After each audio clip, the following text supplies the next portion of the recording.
মরে গেছে, মাটির সঙ্গে মিশে গেছে, পচে গেছে, সরে গেছে, নবীর কোনো চিহ্ন নাই। এটা কিন্তু অনেক মানুষ বলে। তারা কারা? এক শ্রেণীর বক্তা আছে, এক শ্রেণীর মানুষ আছে, তারা নবীকে জিন্দা নবী মানে না, নবীকে হায়াতুন নবী মানে না। কিন্তু আমরা সুন্নি মুসলমান, আমরা নবীকে হায়াতুন নবী মানে, আমরা নবীকে জিন্দা নবী মানে, আমরা নবীকে ইলমে গায়েবের আপনার জানে। ও বন্ধু আমার ভাইরা, সোনা মানিকেরা গো, ও সুন্নি তরুণ যুবক নওজোয়ান ভাইরা, আপনার আমার মতো ইন্তিকাল নবী আমার করেন নাই, শুধুমাত্র আমাদের চোখের আড়াল হয়ে গেছে, পর্দা হয়ে গেছে।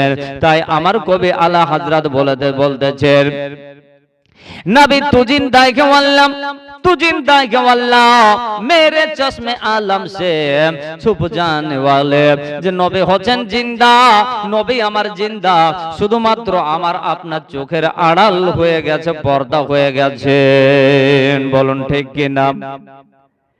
এ বাবা আমার ভাইরা, বন্ধুরা, ওগো আমার ভাইরা গো, ওই নবী মুস্তাফা জানো আপনার আমার নবী রাসূল পাকের ইন্তিকালের জন্য, জান কবজের জন্য আল্লাহ পাক আল্লাহ তাআলা ফেরেশতাকে বলতেছেন, বলে ওগো আমার ফেরেশতা, ওগো আমার জান কবজের ফেরেশতা মালাকুল মউত গো, যাও যাও যাও যাও, জলদি করে যাও, আমার আকা মাওলার জানটাকে কবজ করে নিয়ে এসো।